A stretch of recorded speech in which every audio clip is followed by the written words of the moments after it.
Good morning, good morning, good morning. Happy Saturday morning to everybody. I'm gonna say some pleasant trees this morning. Good morning, Miss AKA Miss Living for Me 75, Miss Woe. Thank you for joining me this morning. This beautiful Saturday morning. I am up early. My grandson has a football game today. Welcome back to football season. I love my grandbaby, but honey, it be hot outside, and he having these cheering out here, ripping and running up and down this field. But I'm gonna go and I'm gonna be a good sport today. I like football. I love football, y'all, but I like to be on the inside of the football game. Hello, you got to be kidding me. Thanks for joining me this morning. I know, thank you. I'm gonna make sure I tell him that my friend said good luck to him.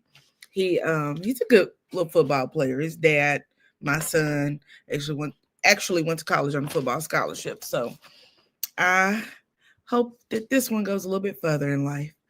Y'all have a jam-packed day for us, morning for us rather, when it comes to the news. I was trying to find my little link so I could, I have to search around for that link so I could send it to Butterfly in case she wanted to join. Here it is. I'll put it here. Don't put it in the chat just in case she want to join. I'm not going to just let anybody up, but if anybody on this group that wants to come up, you're fine. We just ain't letting the cuckoo clocks come up. All right. So let's get started with what's going on.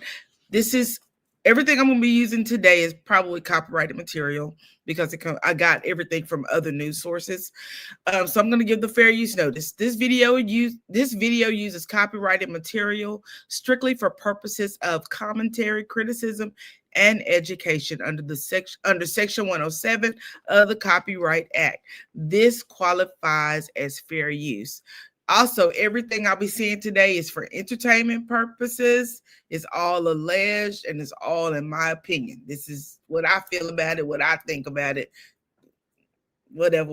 Okay. This means absolutely nothing. We just get down here chit-chatting down to the YouTube. So today we're going to start out. Well, I'll just give you a list and we'll go with who small to large on how we're going to be seeing. We're going to talk about the office of Texas governor, what he's doing and what we think he should be doing, which is rolling away from the governor's mansion. But we'll talk about that later. Peter Thomas, we're going to talk about him. Shedeur Sanders, last night's performance. Oh my God. I told y'all last week I'm a Deion Sanders fan. I'm also a Sanders family fan. We're going to talk about the Houston deputy constable and what she did down there at the Houston. We're going to talk about Toni Braxton. We're going to talk about some serious issues, STD rate in Mississippi. We're going to talk about Shannon Sharpe and Chad Ochocinco Johnson. We're going to talk about Texas and this redistricting. And we're going to talk about K. Michelle and Rashida, baby. We got a lot that I have gone through. These I picked out. I don't want to overwhelm anybody, but I did some serious look. I got some papers here. I did some serious some serious research last night. Well, I should have probably been asleep, but I was awake since I was up. I was like, let me go see if I can find some extra news stories that I did not have. Yes, ma'am. Shedeur was on fire last night. Legendary. When I tell you, Miss Woe, he is living up to the Sanders name. I am so proud of Shedeur. But we're going to get this party started. We're going to start off first with Mr. Peter Thomas.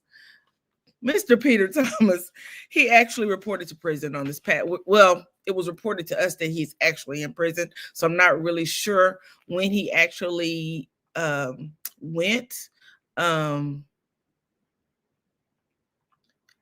I'm not sure exactly when he actually went to prison, but we know for sure that he's in prison as of today. And hopefully he'll get out pretty soon with good behavior.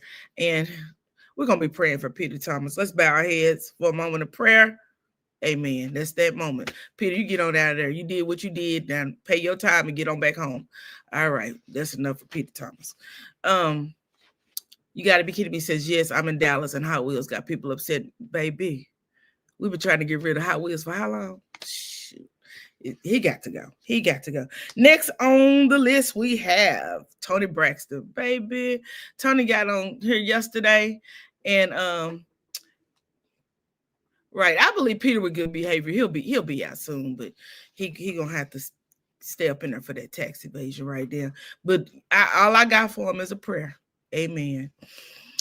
Toni Braxton yesterday posted on Instagram this beautiful rock. I don't know if you guys can see it. If you can zoom in on your camera, baby, that looks like it's about 15 carats. It's a beautiful ring. Beautiful ring with the caption of happy anniversary. Now, I ain't one to gossip. You didn't hear this from me. But did she file for divorce like last week or week before last? But Toni got out here and said, mind your business. Mind the business that pays you. Mind all of that business because me and this bird man, every time he give me something, I'm gonna come out here and love him a little bit more. Girl, good luck, Toni. Girl, good luck. Hasta la vista, baby. Whatever else you got going on, honey, I wish you well in all your endeavors. In there, who moving right along. Next on the list, I have K Michelle. Y'all, K Michelle done got out here and showed her whole internal butt. Y'all, let me put my ticker up. Because, baby, when I tell you, K Michelle had me laughing. Let's bring K Michelle on back up to the stage.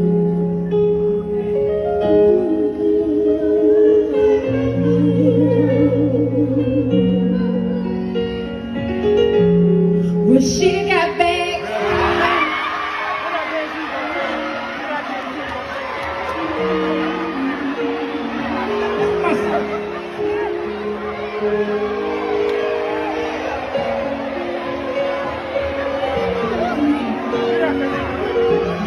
when she got back, her husband's a girl, her career all over the world.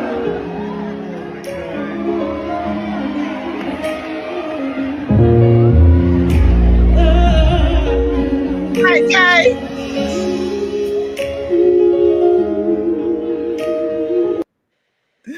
Oh my God, K Michelle is hilarious. Y'all, when I saw that last night, I almost fell out the bed. And I was like, I got to bring K Michelle on down here to the YouTube this morning because baby, that was funny to me. That was funny to me. Let's go on up here and look at some of what y'all talking about. Are we sure that's Toni and not Towanda because she got married this time, the Birdman? I'm gonna tell you this. You're right. We're not sure. We're not sure. But Toni is the one who posted it. And you're right. She could have posted that in honor of Towanda. So we're not gonna say that, but I took it as she was saying, y'all mind y'all business. But you're right. You're right, living for me. You're right. I didn't even think about that. So that's something we can be thinking about. It could be Towanda. I'm gonna investigate that more because I didn't even think. I just took the picture and moved right along. But I think that deserves a good look. Okay. Let's see. K Michelle is baby. When I tell you I saw that last night and just started laughing, you got to be kidding me. That's exactly what I was doing. I was flipped upside down laughing because K Michelle is a hoot. She off top of her head. Yes. And you know what? One thing I like about K Michelle, she is so talented. And she's a beautiful girl. Have you ever seen her in concert? She's itty bitty, little bitty thing. Beautiful voice packed in that little bitty package. Beautiful voice. Well, we got her out the way, honey. We gonna K Michelle. Let me show what Rashida came back with a response. Yep, she loves me. Forever living rent free in her head. By the way, she opened up my concert. She's opening up at my concert. Get your tea, girl. Rashida, you cannot be for real. She opening up at your concert. K Michelle out here headlining, but my girl, go and get your bubble gum and get to the yard. Get your bubble gum and get to the yard. Whatever that means. Get your bubble gum, girl. I came with Rashida. And then, Kirk actually posted Rashida's YouTube. Yes, the girls be fighting. We'll be fighting. Kirk posted Rashida's, I think there were YouTube views of her video. She had like 800 million or whatever. And you got to be kidding me, right? Because I don't know any other songs that Rashida has other than that one song. And I probably ought to go grab it and bring it on over here and play a little bit of it, but we ain't gonna do all that. But baby, one more time for my girl K Michelle, baby. When I tell you K Michelle, she did that. Let's listen to one more.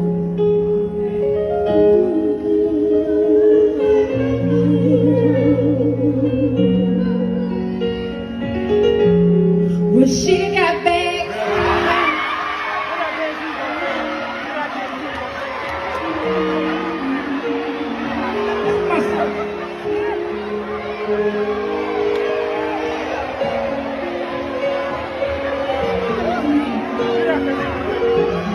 Rashida got back. Oh, for the girl. Her career all over the world.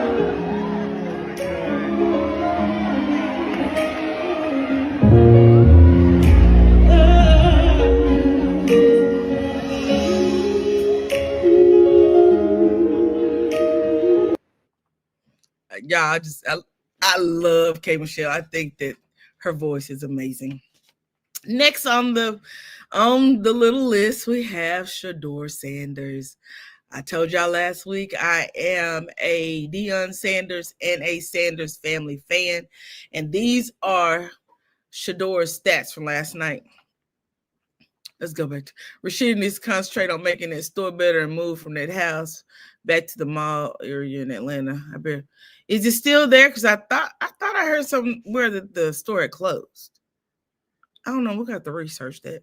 I really thought the store did not survive COVID. But maybe it did. I don't know. We'll find out. All right. Back to Shedeur. Last night, Shedeur had 23 attempts. He made 14 completions. He passed for 138 yards, and he got 2 touchdowns. Oh, my goodness. My boy. I am so proud of him. Y'all, hold on one second. Let's go over here to these comments because y'all got something to say, and I like to hear it. Yes, I hate it. You hate this? Oh, the store? It's people laughing at Rashida's music career. She is not known for music. She is known for her husband. That's exactly what she's known for. And with him getting on Instagram and posting all that stuff, people actually posted in the comment section. People are not laughing at Rashida because of this argument between her and K Michelle. They're laughing at Rashida because of the way you treat her and her willingness to remain in that bullcrap. So, child, again, for Rashida, all I got for her and Kirk is a prayer. That's it. I ain't got nothing else for him. Hallelujah. Amen. Back to Shedeur Sanders. He throwed for 2 touchdowns last night. When I tell you, oh yeah, that store is way overpriced. I went there in 2018. I think I went out there and I went to that store. Girl, I was like, let me get up out of here and buy none of this mess. I can get this stuff overseas on Alibaba. No. Yeah, I'm not trying. A tank top, $45. Girl. Anywho, moving back to my guy. I'm going to show you some of his stats from last night. This is how well my boy played. You love the Sanders family, so much talent. And you know what? Deion raised them so intentional. He raised them to be the people and the young men that they are, the young ladies that they are. And I believe, even with their joking and kidding, I believe that he really did a great job with his children. Great job. Let's watch what Shedeur did on that field last night. This is just highlights. That is complete. Shaw Smith-Wade. Shedeur Sanders to throw on first down. And that one complete to Brendan Bates. With a play clock down to 1. It's a screen pass. And not much going on. Off the play fake, Shedeur Sanders into the traffic. And it is brought in for a touchdown by Caden Davis. Right now, just excited about the team. Got your earpiece in. You're listening in on Andy. What's Jack DeLong and Steve Smith with us tonight. Sanders in. And able to complete for a first down. Get your tickets today. Shedeur Sanders has played the entirety of the first half in a TFL for the Panther defense. Sanders moving the pocket. Downfield throw. Open makes the catch with one hand. Now he's getting an opportunity. There's the blitz. It's picked up. Sanders. And it's caught for a touchdown. Orchestrating what's going on. Off play action. Sanders. It's on the pocket. He's got Bates. Inside the 25. It's a first down. Sanders. Swing pass. Caught by Williams. And he's bumped by Thomas. Oh my goodness. Did y'all see that? I loved watching him play. I loved him. He seemed like he was in his element. Y'all, on his interview last night, he said he wanted to apologize to his dad because he felt like he did not do his best. He should have done more. He should have done better. And I thought, you did great. But you know what? Sometimes, you know, even as adults, we can be too critical on ourselves. But I'm not a Browns fan, but I am a Sanders fan, baby. Wherever Deion go, that's where I'm going to be as a fan. Wherever his children go, I'm going to take. Now, I ain't going to leave my Cowboys. Now, y'all can hang that up. I'm a Cowboy fan. Honey, I bleed blue and silver. So I'm not going to ever not be a Cowboys fan. But I'm going to support the Sanders family. Let's read some of this. Miss AK, you be careful on your drive, honey, because I know you get a little road rage when you be out there whipping that whip around the city.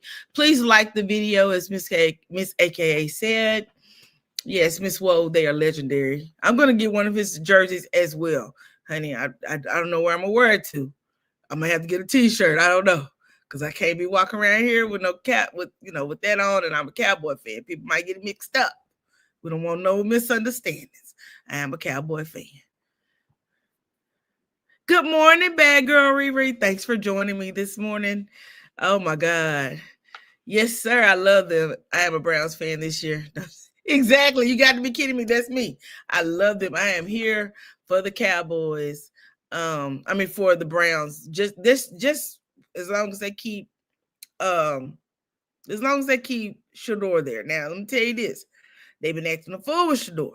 If Shedeur leaves, I'm going wherever he go. Wherever he go, that's what I'll be rooting for when he play, as long as they're not playing the Dallas Cowboys. All right. As long as they're not playing my boys, we good. But I'm a Cowboy fan. I bleed blue and silver. I don't know how many jerseys, how many T-shirts. I got flags. If I fly on my car, I got a lot of stuff. But I'm a Cowboy fan. Trust me, I'm a Cowboy fan. That's right. We love the Sanders families, but love, baby, Dallas Cowboys for life. You hear me? You hear me? Texas in the room. Got to represent. I know that's right, bad girl Riri. I know that's right. Right. Now she a Texan fan, but I'm a Cowboy fan. We ain't got no ill wills or feelings towards each other. We love everybody. But when we on the field, and when we on the field, baby, we all about who controls the West, and that would be the Dallas Cowboys. That's all I got to say. So I'm so proud of Shedeur Sanders. I wish him well. I think that he's gonna be great wherever he goes. I really see. You got to be kidding me. We here. We're here. I think that wherever Shedeur goes, we like you. That's right, bad girl Riri. We love you. It's not your fault you're a Texan fan.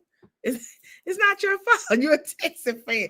I have a brother-in-law that's a Texan fan. Boy, the football season, we be like butting heads. After football season, but we sharing ribs. But before the football season, we may argue while the game going on, but I go over there and watch games with them. We have a great time. Wait a minute, what'd she say? Cowboy fans are similar to Catholics when it comes to their devotion. Ella is really heavy. Maybe not. I'm gonna tell you this: as much of a Cowboy fan that I am, last year I think I watched one game. I really disappointed in my boys. I'm not my boys, but in their leadership, I really am. And hopefully they'll get it together.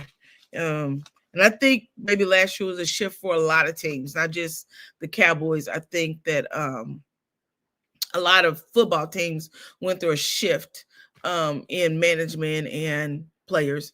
So we're just gonna see what this year brings. I'm gonna start out with a great spirit and ready to be, ready to watch. I watched games on Friday night. I'm glad football is back because when I say I love football, I love football.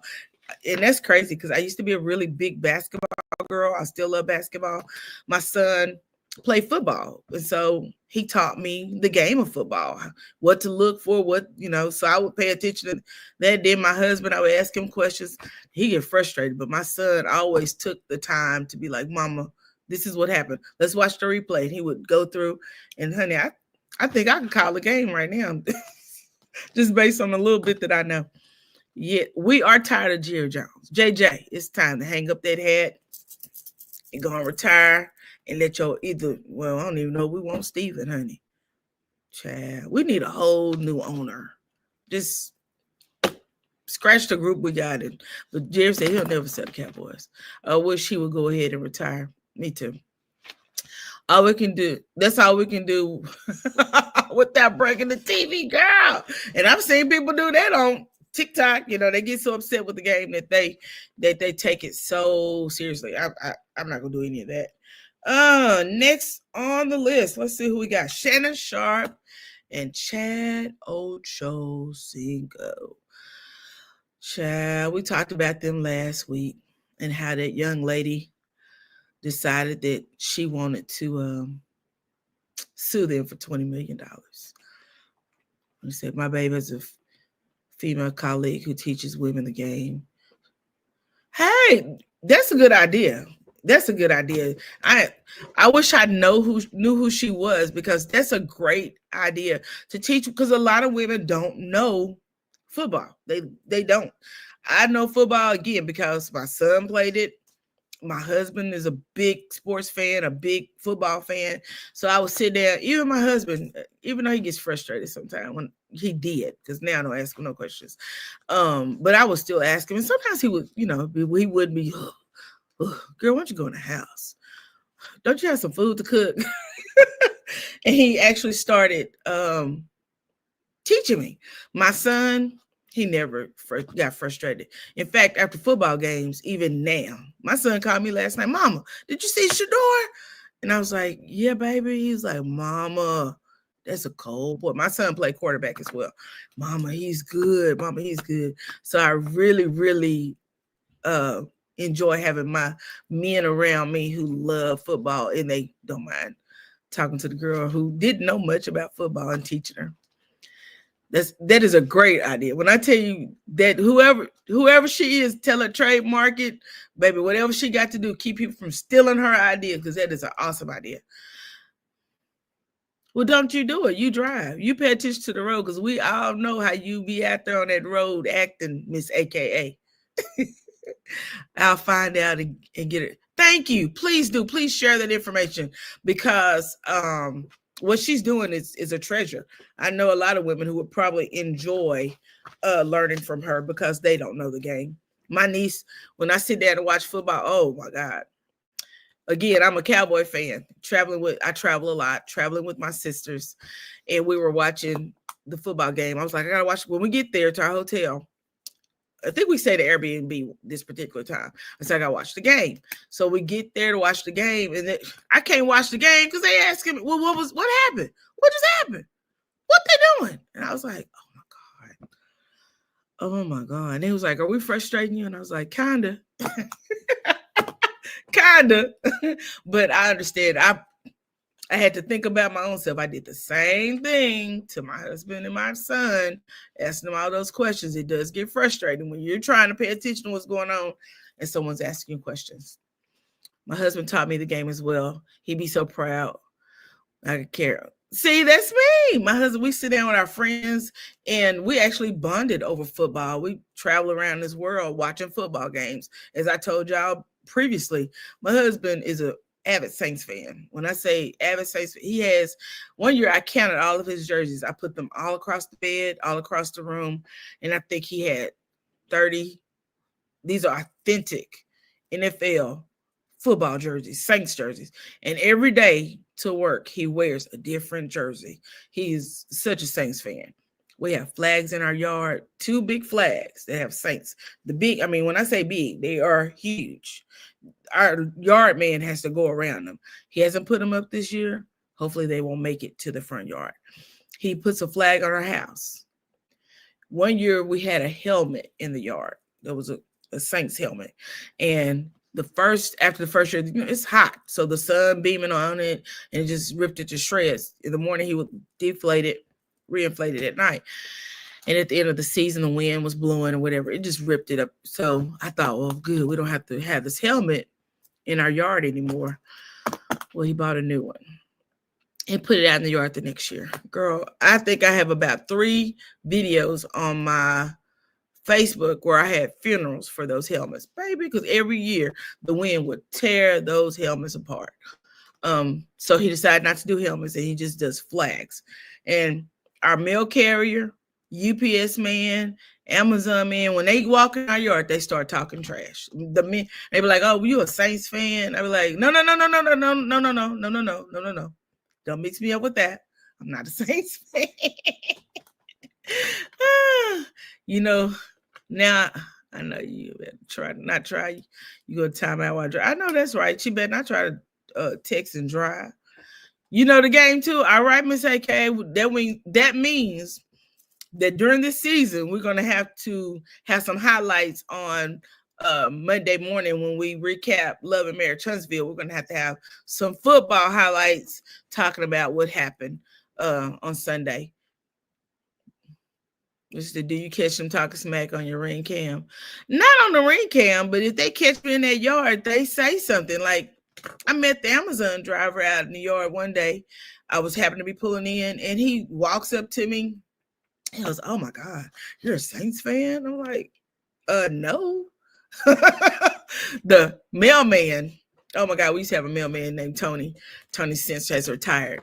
But Tony would come through here when the season would start. He'd be like, "Here y'all go with this BS again." I said, "That's not me, Tony. That's not me." And he said, "Yeah, but look at your house. You live here. This is a representation of you." You're in cowboy country with a big old Saints flag on your house. Child, I just live here. Next on the list, let's see. Shannon Sharp. Let's get on back over here to Shannon and Chad Ochocinco. So I'm gonna play this one more time because y'all, I really love this video. Remember, everything is alleged and in my opinion and for entertainment purposes. And we're just using this video for criticism and to commentary on it, okay? No other reason. Let's go. You feeling well tonight? You feeling great tonight? Well, can I make you feel better? It's her birthday. You retired? You flew from Chicago to be here tonight. And this is a celebratory moment for you because you retired. You deserve this moment. You deserve this moment. Come in, baby.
Y'all, oh my goodness. Chad, I know she had to go to the restroom after this was over.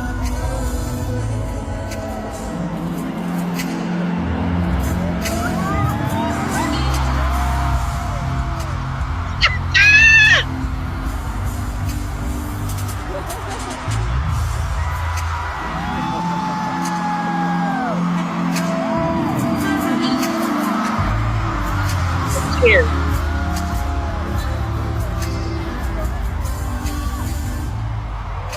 Happy retirement, baby. Oh my God, that was to me one of the most beautiful moments that I've seen on TV. This lady retired. A lot of people don't live to see retirement or to even enjoy retirement.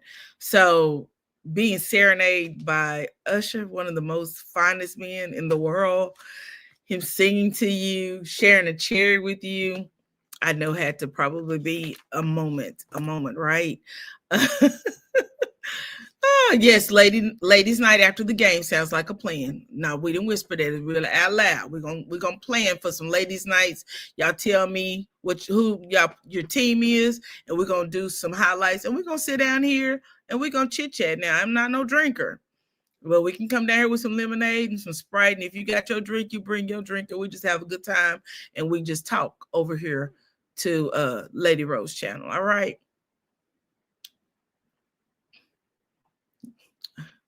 Oh, okay, girl. All right, Miss AKA. Don't get in trouble. Eating steak now. Fine. I know that's right. Girl, he fine. Yes, he yes.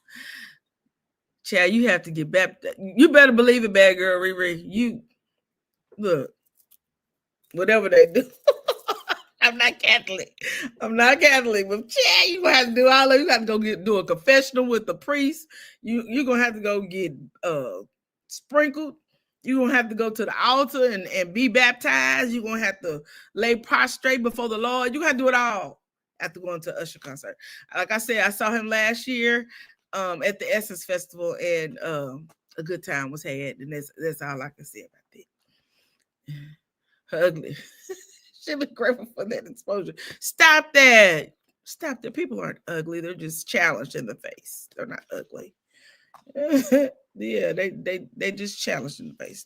They're not ugly. But let's go on and let's talk about it a little bit. I think I have an article did I print that article out? Maybe I didn't print it out about them. But here's what I do know. Oh, yes, I did. I did print it out. So I've been over here working, y'all. I've been working.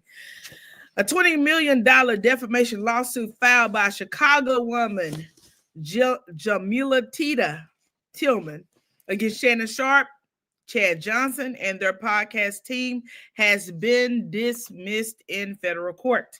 The suit stemmed from an April podcast episode where Tillman was allegedly mischaracterized as being married and divorced after a viral Usher concert moment, which she said was false and damaging. Tillman expressed satisfaction with resolving the matter, emphasizing a desire to I lost something. Desire to move forward and recognizing both her and Sharpe's community contributions. Here's what we know. Jamalita,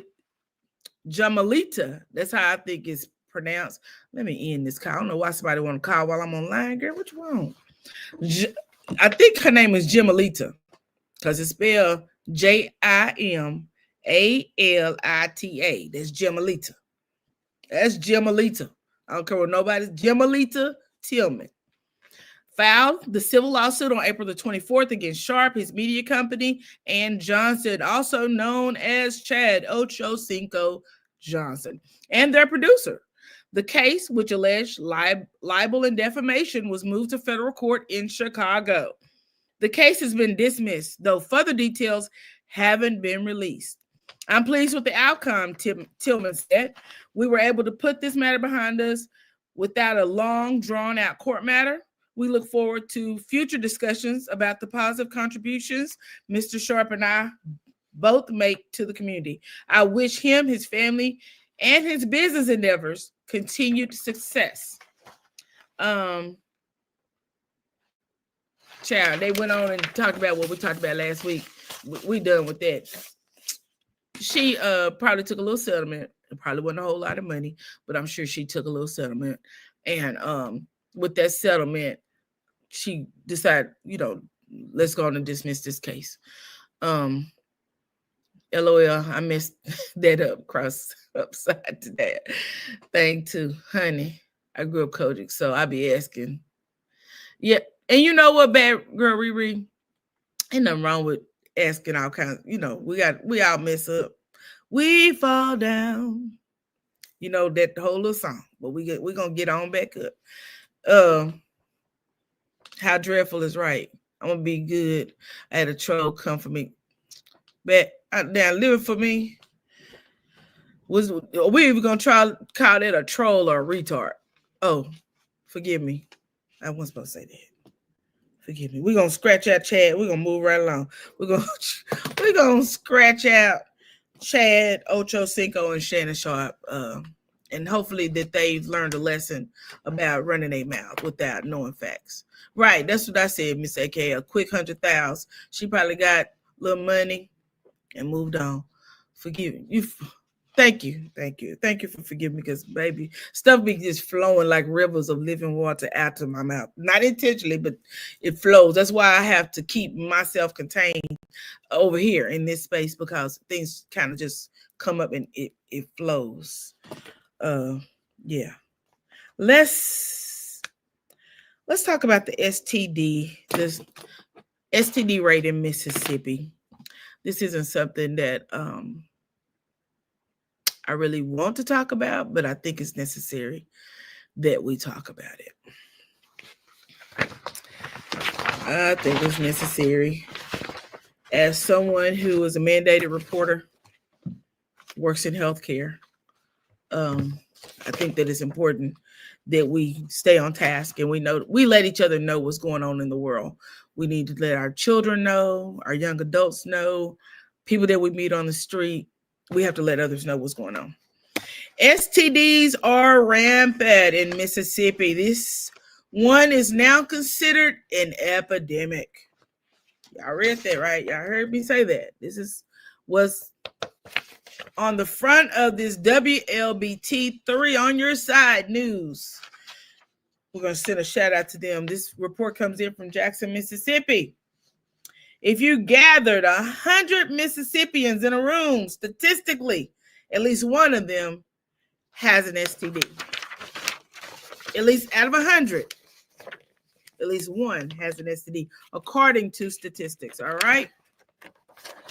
It says the STD rate, depending on your source, is around 1,200 per 100,000 Mississippians, or 1 per 100. The state has long been plagued by high rates of gonorrhea, chlamydia, and HIV. In years prior, Hinds County has had the dishonor of having the highest STD rate of any county in the country. Hinds County, y'all. Let me see how many people live in Hinds County. Give me 1 second if you guys don't mind. I don't have any beautiful music anywhere to be played, but I'm going to see how many people live in Hinds County, Mississippi.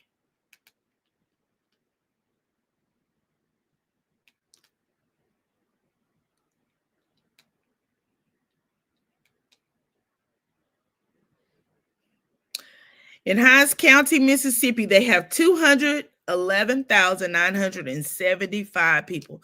So roughly about 212,000 people if we wanted to just kind of round it up. It says, however, the state's current boom of congenital syphilis, which follows a nationwide trend, has the medical community now labeling it as an epidemic. Now, child. Woo.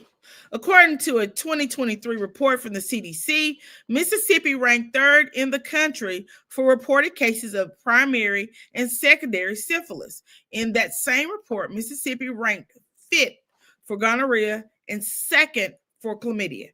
Syphilis, like other sexually transmitted diseases, is spread through bacteria upon contact with infected fluids. This usually happens baby, they didn't misspell this word. This usually happens, I'm gonna fix it for them, happens through sex or various sex acts. The tiny corkscrew-like organism is a sporadic or germ or of syphilis as seen under the specimen dark field microscope used in diagnosis of that disease. The average length, it gives a length, we don't care nothing about that. That's according to the Associated Press. Where we're at when we end it. Various sex acts. With most STDs, the symptoms can make themselves known in a plethora of ways, including painful sores, a burning sensation, or a type of discharge. This makes syphilis different. In some ways, harder to detect is that at first, its symptoms can be minor, if any at all. Dr. Kayla Stover, a professor and vice chair of pharmacy practiced at the University of Mississippi, explains that a symptom one might have in the first stage of the syphilis is a painless sore, or chancre is what it's called, that will go away even without treatment. So if you see it's a little sore, normally has like it's white, just by what I know from nursing, that it's white, and then it could eventually go away. But though it is no longer visibly apparent, says Dr. Stover, the disease, if left untreated, could lie undetected in the body for years.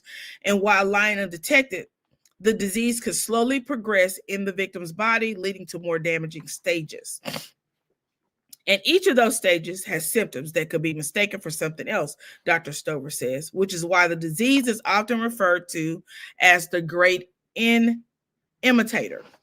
Unless you are testing for syphilis, you may not know it's there, she continues. In the second stage or secondary syphilis, a rash might appear, usually on the palms. It is important to note here that in its early stages, syphilis is easily treatable, usually only requiring a shot of penicillin. If left untreated, the disease could continue to evolve, and one might enter the third stage, which is called latent syphilis. In this stage, the disease could cause damage to internal organs.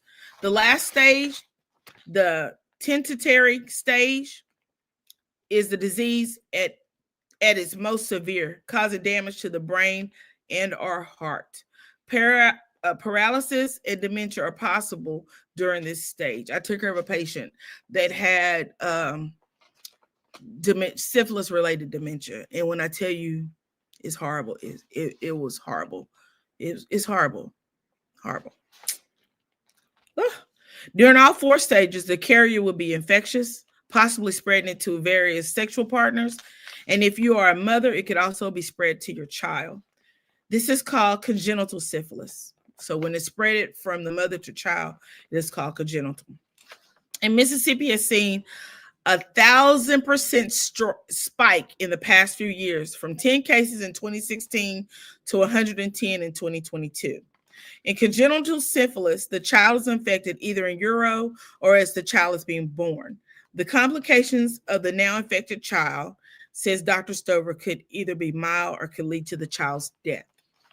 Also of note, a rising population contracting syphilis is the age range from the ages of 14 to 24 years old. In those populations, the threat from the disease is infertility. So, as we know, we'll discuss that as we move along. Those are some of the challenges from obtaining syphilis, says Dr. Stover. As simple as you're putting other people at risk, to you could be damaging long-term your life, your children, your expectations. The director of My Brother's Keeper, a local nonprofit focusing on public health, says they begin to see spikes in syphilis cases after COVID-19 pandemic. As for a reason for the spike, she said, to break it down simply, condomless sex. Abdul Haq would also say there's a lack of information regarding condom use in preventing sexually transmitted diseases. While this would seemingly be a basic concept to most, in Mississippi, it's complicated. In Mississippi schools, sex education classes cannot include instructions and demonstrations on how to use condoms. In 2015, a teacher in Starkville, a teacher in Starkville after a student in her class put on a prophylactic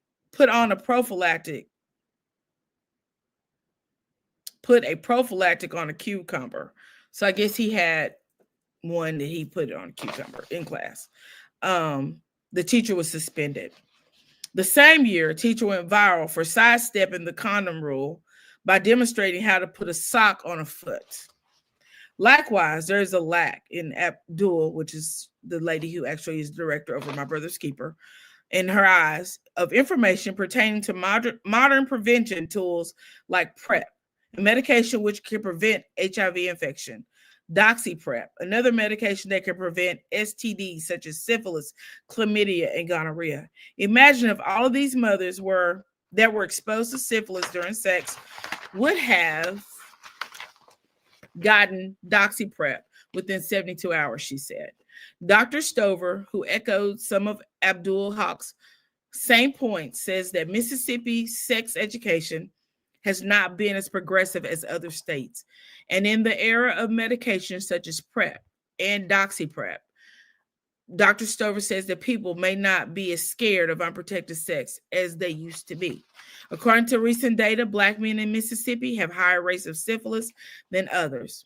A 2019 MSDH report found that of 690 cases of primary and secondary syphilis that year, 338 were in Black men. The second highest rate was found in Black women. The information regarding the solution to these issues usually gets to the Black communities late. So it is not so much the individual, it is the environment that does not promote access to all of these prevention methods. Throughout the years, billboard campaigns arose in states and across the country in the effort to raise awareness about STDs. The billboard, initiated by AIDS Healthcare Foundation, have phrases on them such as STDs are timeless and testing is caring. The same foundation also has a billboard campaign focusing on syphilis. Those billboards read things like syphilis is curable. While well-intended, these billboard campaigns may not be doing enough for those who may need the information the most. Culturally and aesthetically, it doesn't engage the Black community. And the message is too vague, she said. We have to hit people with data.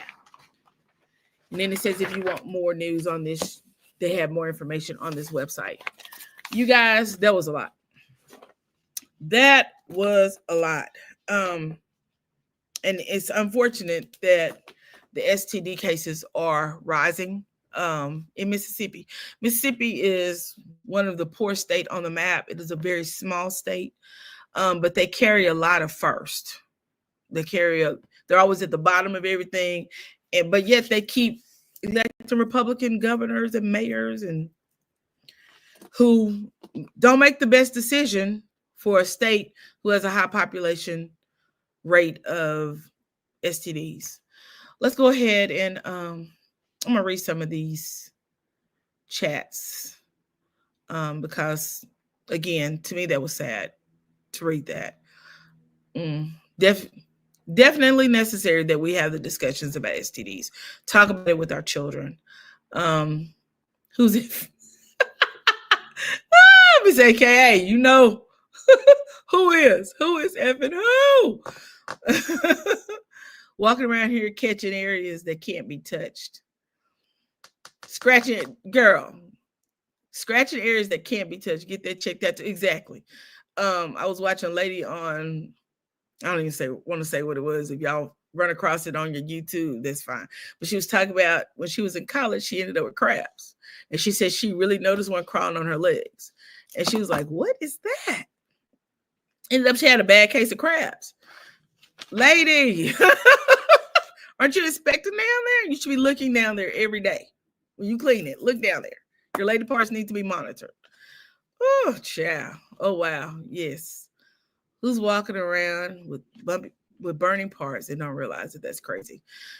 The problem is with that, and I'm just going to give you my medical standpoint of this. A lot of people are asymptomatic. They just don't have the symptoms. So if you're not dripping, you're not itching, that you don't know you have it. That's why they call syphilis the great intimidator. I mean, because it emulates something else, right? Like, I said intimidator. It's not an intimidator. But it does not. Everybody didn't have the symptoms, and that's the crazy part. And the more I got into public health, the more I realized that a lot of people just don't have the symptoms. They just don't. When you ask them the questions, you go down through that list with them and you say, did you have X? No. And you be like, no.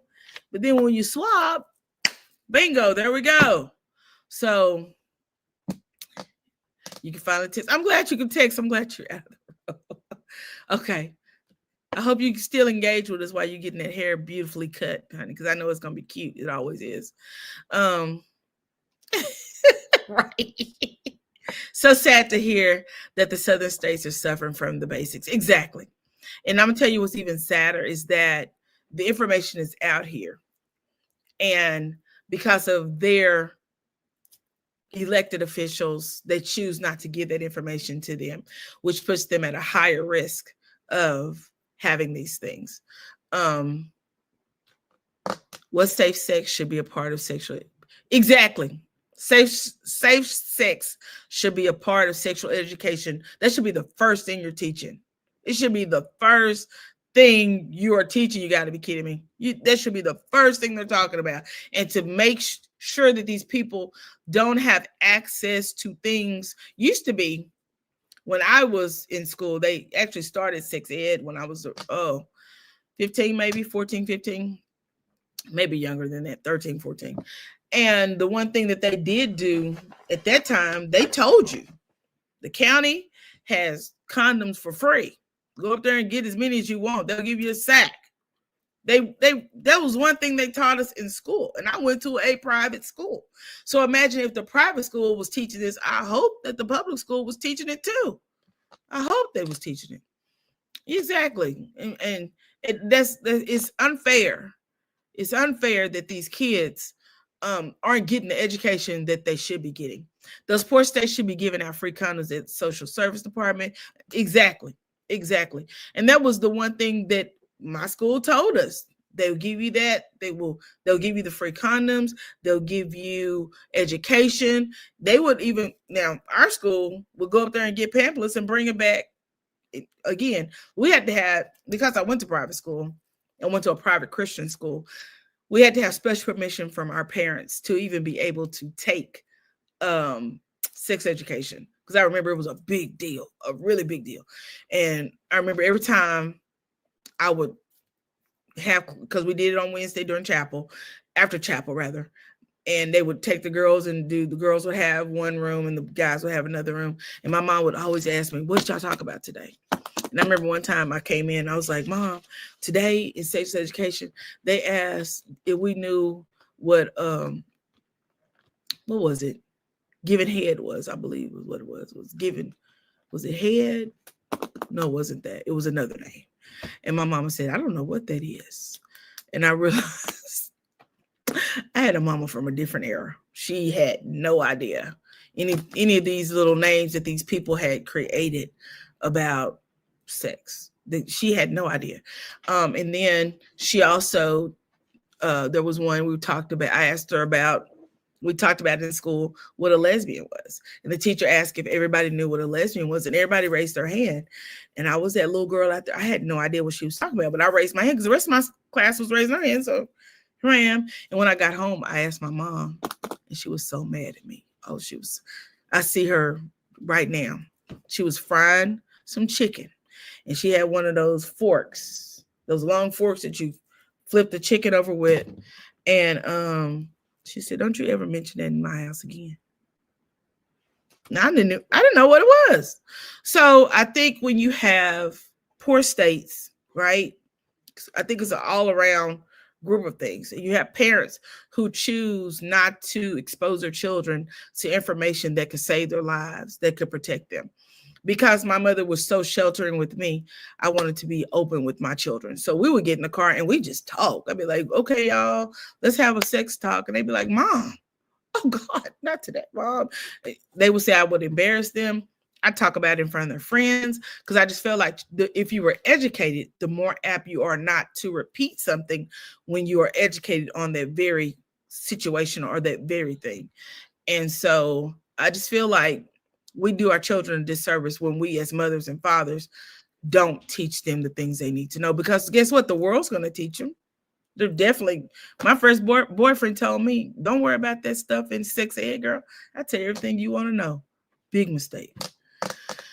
The government is failing the state, and it's so sad that the state health department is not doing anything. I totally agree with that. Totally agree with that, because the one thing they needed to do, which, as we read in the article, they won't even let them demonstrate, right? And I think demonstrating is a big part of what they need to know. They need to know how. They need to know why. They need to know what happens if you don't. And by not giving them those tools, they are failing our children. And we're failing them as well, because as parents, we're not doing what we should do. Baby, my son, shoot, I showed him, I bought him for him. When he went off to college, I sent him with several packs, because that was one thing I wanted to teach him. I wanted to drill it into his head. You are going to college to get an education. Don't you come back here with no cheering, okay? And I really believe that we as parents have to do our job. You're right, because a girl in high school looked like she had yellow jaundice. In fact, oh my God, that's horrible. That is horrible. I wonder how long she had been untreated. Because, reason why I say that, yellow jaundice is only caused by your liver being affected by something, right?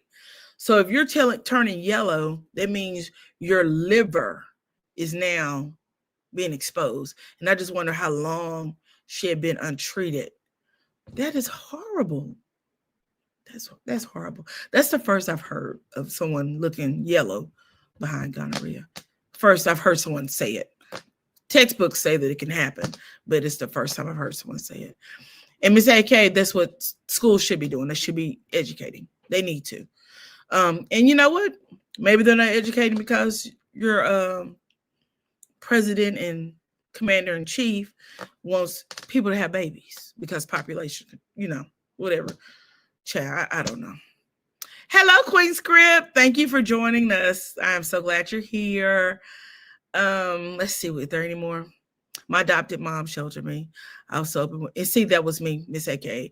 My mom was not, she was my mama. She had me. But she sheltered me. Yeah. I think some of it was good. And some of it wasn't so good. She should have told me some things. I wish we could have had that open conversation about life lessons. As I became an adult, we had those conversations. But as a teenager, girl, she wasn't telling me nothing. You just don't do nothing. You stay away from them boys. Don't kiss no boy. Those are her words. My school made all the students in my county take sex education in high school. It was very rural. It was a very rural area. We started seeing an influx of teen pregnancies. Oh my God, bad girl Riri. 7th grade. So 7th graders are what, 13-year-olds? 12, 13-year-olds? Wow. Miss AK, I'm there with you. Same way. And I don't know if it was so much. I don't want to blame anyone for what I did, right? Like I told you, my first boyfriend told me I need to know nothing. He would teach me all the things. When I told him that I'd asked my mom what a lesbian was, and she told me never to say that again. He said, "Don't worry about it. I'll teach you what a lesbian is." At that moment, I should have ran. But I stuck around trying to figure it out, because he did. He would tell me if I had a question, he would answer. I just wish I had heard that from my mom and not from him. I just wish my mom had told me that.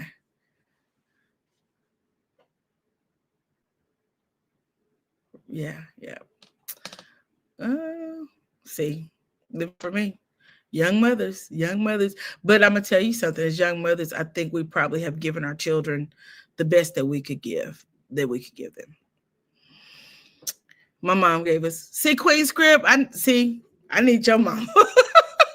I need her to come and have that talk with me. My mom came from an era. She was born around the end of the Great Depression, right? So I don't want to say she's a part of the silent generation because she's after that, but the silent generation, children are to be seen and not heard. You don't ask a lot of questions, you just do what I tell you to do. And that's unfortunate because I really believe that we needed to hear those things. My sister-in-law she came from a very open family. Her mom, they had the discussions. So my sister-in-law was very good about having the discussion with me. I spent a lot of time with her. And she was very open with me, very candid. I love her to this day for that very reason. Very open, very candid, always willing to have those conversations. And she did the same with her children, had those conversations. Until this day, my mom still hasn't had that. Oh my God, living for me. Tell your mama it's too late. It's too late. My first time messing around with my son. Girl, all I can do is hold my head in shame. Little preacher's girl over here did the same thing. My mom found my letters from my now ex-husband. She told me nothing was wrong with sex as long as I loved him and planned to marry him. LOL, it worked on me. I was around 16 during that talk. Oh, bad girl Riri. And the crazy part is my mom was the same way. When I got pregnant, she was, you got to get married. And he didn't want to get married. And I didn't want to marry him. I loved him, but I didn't want to marry him because I knew he wasn't going to be committed. He was a town whore. He didn't want no girlfriend for real. He didn't want no wife for sure. So, nah. And believe it or not, I believe he loved me. But we spent a lot of years, my growing up, formative years. And one day I finally shook him about 1920. I finally shook him and I was like, I can't do you no more, buddy. Go on with somebody else. We were 9 and 9 and asked how babies were made. Oh my goodness, really? At 9, girl, I don't think I cared. I was a tomboy. I was riding my bikes. I was climbing fence. I was playing football. I was out doing all the other things. I didn't care nothing about how babies were born. I didn't even want to know probably. I remember one day, and this is gonna sound crazy, but this is the fact. I had been asking, my mom would buy Kotex, right? This be real candid. And I asked my sister, I was like, what are these for? And she's like, put them up and be quiet. So I went and put it back. I was a little girl. I was probably about 8, 9. And so, and I was, when I say little, I was flat chested because I was skinny. I graduated high school weighing 100 pounds, literally wet. When I had my son, and I got pregnant, I weighed 108 pounds. After delivery, I weighed 108 pounds. Not like I was a really small girl. And so when I was 8, I was may have been 65, 70 pounds. So I was really skinny. So I was always flat chested. And it wasn't until I had children that I gained a bosom. I wore triple A's and A's, even in high school. So I remember I went in to my sister again. I took the plastic off of the Kotex and stuck it to my chest and pulled my shirt down. And she had her boyfriend over, y'all. I embarrassed her really bad. And I walked in with my chest poked out and I said, now I know what y'all do with those things. Like a proud little sister, girl. She was so mad at me. Oh my gosh, she was so mad at me. But I just didn't know. If I had just known, I might not have embarrassed her like that. But I just did not know. Yes. So I didn't know because I don't know a lot of chess. I just butterfly. Okay. She's talking to me, say, "Okay." It's talking about, I get it now. 3 grown kids and 8 grandkids later. She's definitely too late. Girl, exactly. And that's what I told my mom as I became an adult. She would say, look, she would drop like little stuff. She'd be like, a man tell you he want a baby girl, he's lying. I'd be like, now you tell me. Now you tell me. 3 kids later, now you tell me. Girl, my tubes are tied. Oh, you play football until you see. That was me. I was always out. I rode every day. I don't care if it was a school year or not, if it was cold outside or not. I would come in, I would do my homework, and I was going to get on my bicycle, and I'm going to ride my bike. I'm going to ride my bike. And then my dad or my mom would come to the front yard. Y'all come in and set the table, because it would be me and my nephews. We're all the same age, and my 2 nephews, and then my little niece. And we would be out riding bikes. Y'all come set the table, because at that time, my parents are old school. Like I told you, when they were born, you came in, you washed up, you got plates. We ate off real plates, real silverware, and real cups. You set the table, and my parents brought the food to the table, and we ate family style every single night. This wasn't sometimes. This was all the time. So that was my life. I didn't have time to ask. I stayed busy outside, drinking water at the water hydrant. I didn't have time to ask no questions. I was too busy outside. We were playing Tuba Kids Talk Miss, and we knew they were wrong, so we asked our mom. But Queen Script, you grew up in New York, am I correct? So that makes it different when you grow up in a faster city. I grew up south, in a state that's really big, but still relatively conservative, I guess the word we'll say. So we'll say you grew up in a liberal city, in a liberal state, and I grew up in a very conservative state where there just wasn't something that was talked about. And it's not an excuse. It's definitely not an excuse, because I think a lot of parents hopefully have learned from that. I learned from it, and I try to be a different parent to my children when it came down to those comments. Now that part of the story aligns with you being a PK. I was pretty much forced to marry because you can't bring a child in this world as a bastard child, still divorced. See, that was me. My mom, my parents were really adamant. I think they had the conversation, but I've always said my mom was a disciplinarian, and she pretty much was the one to bring everything to me. My dad, he just felt like mom should take care of the girls. He took care of the boys, you take care of the girls. And so that's what she brought that to me. And I was like, I don't want to marry him. I don't like him like that. I don't want to marry him. And babe, when I look back, I dodged the bullet. Because praise the Lord, hallelujah. Because you were so small. See, that was me. I was tiny. It didn't take much to cover me up at all. A big shirt, and no one knew anything. I had to tell you I was pregnant. Nobody really knew. Where we at? See, you grew up in Queens. So, and I know, there's not any kind of shade on that, but we all know, if you think about the state of New York, they're part of the progressive era. They moved forward a lot faster than Northern America, Southern America, United States. So yes, definitely not so religious. Yeah. Very liberal. My family is from the South. My mom said that's why she gave facts. Kid friendly though. She hated that she never received the talk or biology information. And see, I'm glad that your mom was one of the ones who decided to do differently, right? My mom grew up in deep South, and she actually moved to a bigger city, got married to my father, who is from the bigger city she moved to, had children. And my mom often talked about how her parents kept things from her, but she didn't break that mold. She kept it going. And I don't know if maybe her and dad discussed, let's not tell them this or let's tell them that. But they didn't. But when I tell you, when it comes, my daddy was instrumental in my brothers' lives, and my brothers didn't have a whole bunch of kids. They didn't do it.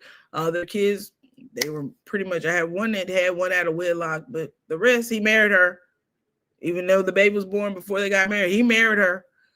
And then the other ones all married. My oldest brother said, I didn't want but one. I saw mom and dad without them kids. I didn't want all them kids. Only want one kid, girl. Hey, Kashar's Kitchen. Thanks for joining us. We're having a girl talk over here. Say the city is liberal, but Southerners kept many of their ways. My grandma would never give the talk to any of her. And that's the sad part. And I hope to God in this year of 2025 that mothers are being more open, but just by judging by the article from Mississippi, it's still not happening. My ex-husband took me to get birth control at 17, not my mom. Woo. Right. That's unfortunate, bad girl Riri. And that's, when you probably sit back and think about that because that's something you probably want to share with your mom. I actually discussed birth control with my mom after my son, and she told me, I'm not going to help you get any. I'm not going to go with you to do that. Of course, I was an adult. I was 18. And the one thing that I thought that was something we could share, but she didn't want to share it because she said she felt like I did not need to be having sex at all. And I agree with her. Too bad I didn't listen and stay in a child's place. That's my fault. Should have stayed in a child's place. I was like that when I was pregnant with my first. My homegirl would get mad because guys were still hitting on me. She was like, baby girl, exactly. Baby, she is pregnant. Right. I don't know. When my first one, I was so gung-ho about my boyfriend. Child, I don't think I was even paying attention to guys. If guys would try to talk to me and I'd be like, I got a boyfriend, girl, and he wasn't worth having. What was wrong with me? My friends went with me to get birth control. I took my daughter at 17. She had a boyfriend, and knowing our family history to the doctor we go. Exactly. That's in Queen Script. I applaud you. When I say I applaud you, I applaud you. I respect you because that is something that needed to be done. Although I was candid with my children, tried to be as candid as I could. Child, these young folks, they got a whole different mindset of children. But each one of them have one, and they all decide they don't want no more. And that's up to them, honey. I ain't got to take care of them. You do. Praise you, the Lord. Good luck. At least you guys were thinking of your future. Exactly. I agree with that. At least you were thinking of your future. And to your daughter. Mm-hmm. Yes, mad respect for Queen Script. When I tell you mad respect, it takes a lot to be that parent, right? Because my mom always used to tell me, I'm not your little friend. All right, y'all, let's move on down. I got 3 more things. Y'all, we've been on here an hour and 15 minutes. What is wrong with me? Oh, my goodness. Great conversation, though. This is a great conversation. My son is 30, and he's planning on having a baby now. That's good. My son, I think, was 25 when he had his son. And I didn't think he was ready, but Mom, I want someone to carry my name. I may not live forever. Black men don't live a long time, Mom, and I just want to make sure I got somebody. And I said, okay. Oh, all right. Child, how am I going to stop you from doing what you want to do? I can't. Just know that I ain't going to help you take care of your kid. Just know that you're going to take care of your kids. I take care of you. So now, mind you, when it comes down to my grandbabies, I'm there for them. I am down for them. This blip in your life. Don't get stuck in Queens for one of those. Exactly. And you did great. You did great, Queen Script. This is a great line. That's why. Thank you. Yes. When I tell you that I totally believe in the each one teach one. I totally believe in that. If you know better, teach someone. If you sit among the company of young adults, share with them what you know. Don't just go out willy-nilly, because a lot of times we rub elbows with young men, young women who are having challenges in life, and we have an opportunity to help them, and we don't help them. But if you have an opportunity to help them, please help them. There was a young lady long before my son had a child. He met this young lady, and they were dating. And I went over to her house one night, and she had 2 little boys. And she opened up the door, and I was talking to her. I noticed she didn't have any lights on. It was dust dark outside. And I left. I got my car and I left. I got around the corner, and my mind said, I wonder if her lights are on, right? And I don't want to get teary-eyed talk about this, but I do. I turned around, I went back, and I said, baby, are your lights on? She said, no, ma'am. And I said, how long your lights been off? I think she said a couple of days. And I said, get your babies and come to the house with me and let's see if we can figure something out. She said, okay. She went and got her babies and she got some clothes or whatever together. And she came to the house with me. She stayed with me a couple of months. Got on her feet. To this day, she called me mama. She called me mama. I sat down with her, helped her do a resume.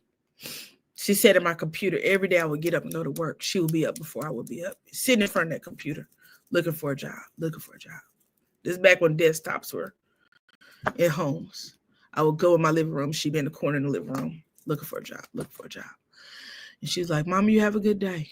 I said, you stay as long as you need to stay here, because I want you and your babies to be well. To this day, she calls me mama. She's married. God's blessed her with 2 beautiful girls. Her oldest son just graduated high school, went off to college. He's the one I was talking about that I pray for. But if you can help somebody, do it. Do it. I did it with not looking for anything in return. Nothing in return. I made my youngest daughter give up her bedroom so that so this young lady and her sons could have a room to themselves. And my daughter shared a room with my oldest daughter. But during that time, I thought someone helped me. That someone was my mom. When I was a young mother, there was someone who helped me. We got to help somebody else. We're not a monolith. We are not a one group of people. We are here, I believe, to help other people. We are communities. And how do you change communities? One person at a time. So I often tell people, you change communities, you change this world by changing your state. The state changes your city. Your cities changes your communities, and your communities change your families, and your families are changed by you. It starts with that one person. Always look in the mirror, that one person. And so if you take that time to love on someone, to treat them like they need love and they maybe something they did not receive. This young lady told me she couldn't go home to her mom. I can't go home to my mom. She's remarried. My stepfather, I don't really get along with them very well. I didn't ask no more questions. You're welcome to stay here until you can get on your feet. To this day, she's got her cosmetology license, got her real estate license, is working on, I think, IT right now in school. The zest to learn. And she told me the last time she did my hair one day, my beautician was out of town, and she did a wrap on my hair. And she said, Mama, I never told you thank you, but thank you so much.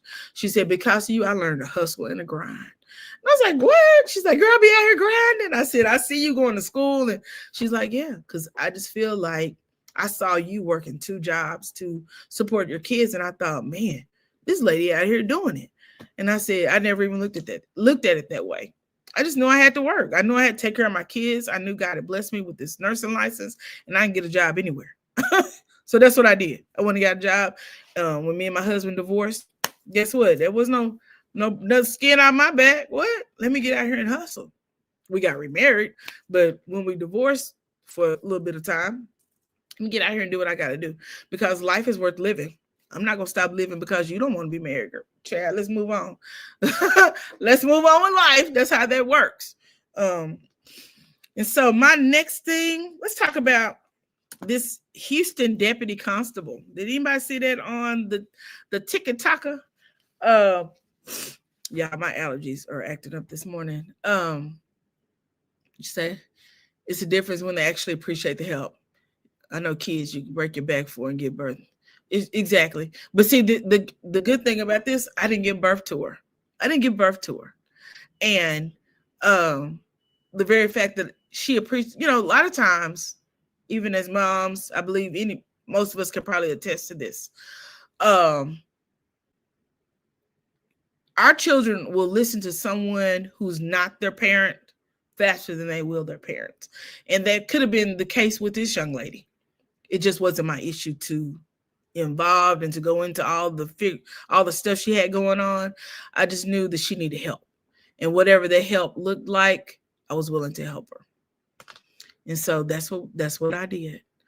Let's get to the sheriff. She was a constable. I don't think she was a sheriff. She was a constable. Let's see if we can find it. Oh, let's start that over. Play with me. Brenda, so you gonna play with me? Give me the motherfucking phone right there. Put it in my motherfucking hand. Here, man. So you gonna shoot me over there? Over your sister hitting me in my face? Fuck like me. You sorry? Hey, wait till they lock your ass up in October. I already know y'all already planned it. Y'all already set it up. Yes. I already know. I promise you. That's fine, but you don't know what I can do. You don't know what I can do to your sister too. Your sister stabbed me. I ain't put no case on her. She should have made sure the shit stopped. Bitch. I should have. You the bitch. Girl, stop. Y'all. All right. I pulled the article on that one. I don't even know where to start. It's horrible when you have officers out here who cannot control their emotions. This lady could not control her emotion. She pulled her service pow on this young man because he had taken her sister's cell phone.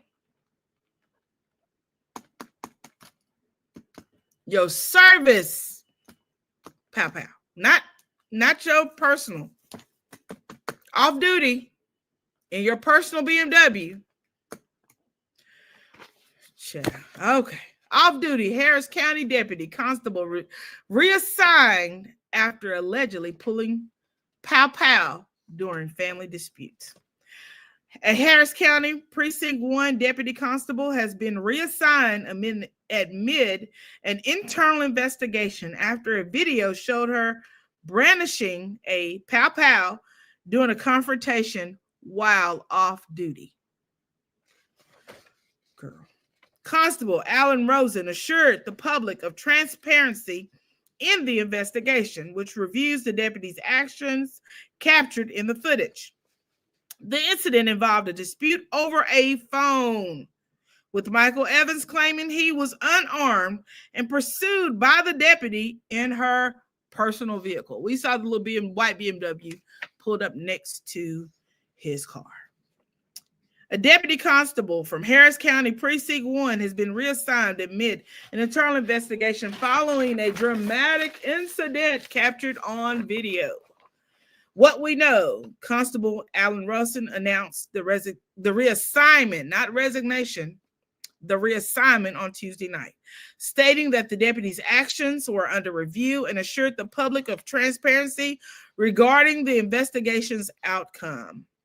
The footage depicts the deputy who was off duty but still in full uniform, brandishing her pow at a man during a tense confrontation while issuing threats. Play with me, the deputy shouts. Give me the blank phone. Michael Evans, the man involved, told Fox 26 that he was unarmed.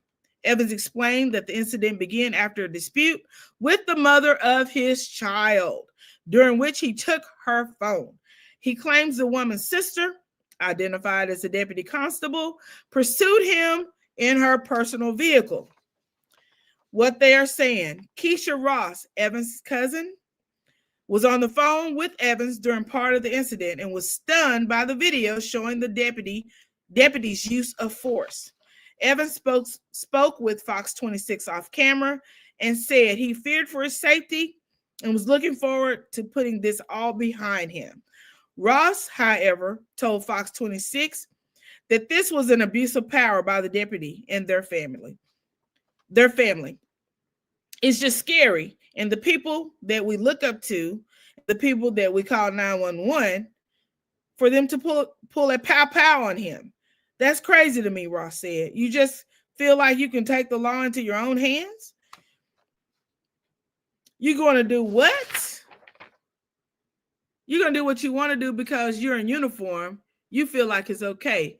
But the uniform and that badge don't make you do things like that. Because what if the pow would have accidentally went off? Then what would you all be? What would you have done then? Child. They reached out to Precinct 1 for a statement, but did not receive one. When I tell you this is crazy, this is crazy. This is crazy. This is crazy. Let's see what y'all are saying about this in the comment. She should be fired. I totally agree with that. I totally agree with that.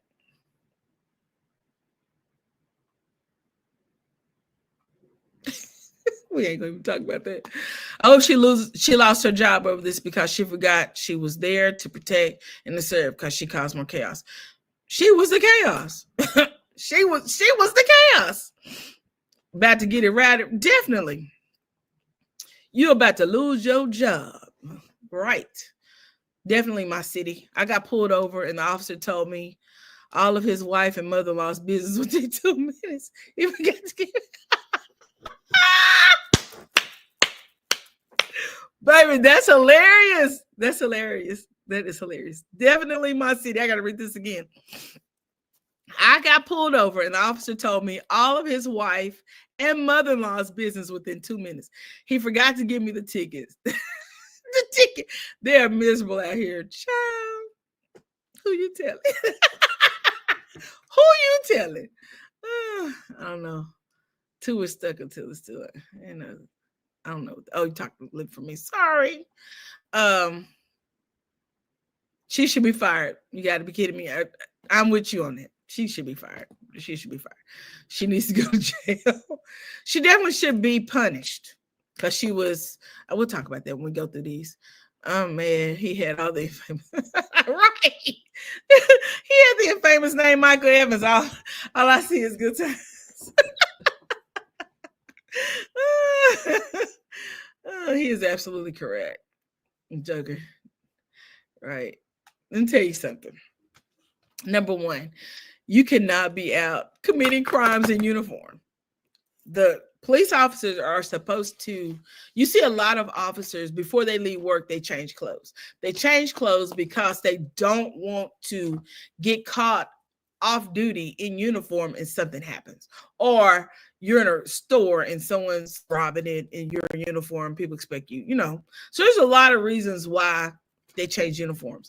But this woman not only was in uniform, she used her service pow on this guy. She pulled it out. And all this over a cell phone.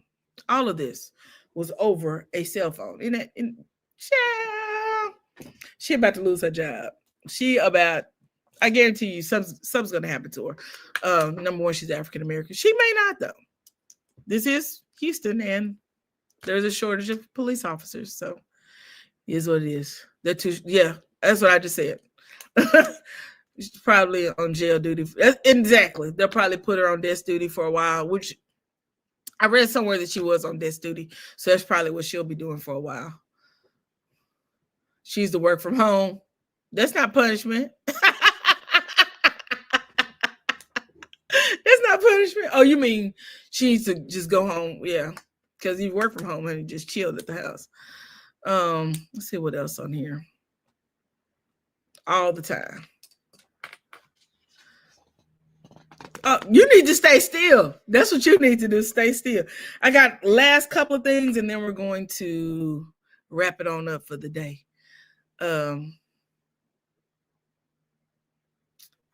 let's talk about Texas for a minute. I live in the Lone Star State, and a lot of crap going on around here. So, redistricting. Donald Trump told, he called and told Hot Wheels that he needed to redo the district maps and find him 5 more congressional seats, 5 more Republican congressional seats. Well, apparently, the Democrats of Texas, the Democratic congressmen and congresswomen of Texas took off and they fled the state. So they didn't go to the hearing. They didn't show up. Well, they thought they were going to come back, and they delayed it again on yesterday, escalating a standoff with GOP leaders. I'm going to browse through this. I don't know if I'm going to read the whole thing, but I'm going to read this article from CNN. Texas redistricting standoff rose to a new level on Friday as Democrats once again denied a quorum to allow the House to consider the GOP-led plan. And Republicans responded by threatening more punitive actions.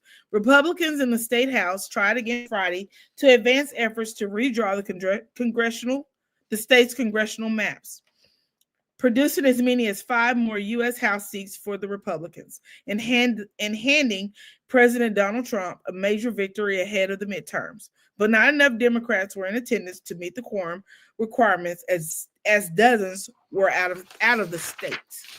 Both parties remain at a crossroad. Republicans may not have enough time to pass the new maps before the end of a 30-day special session. So if they don't get to quorum and change the map, it won't go into effect during this special session, right? So therefore, it won't make it to be to actually be a part of the midterms. Requiring Governor Greg Abbott to call a new one.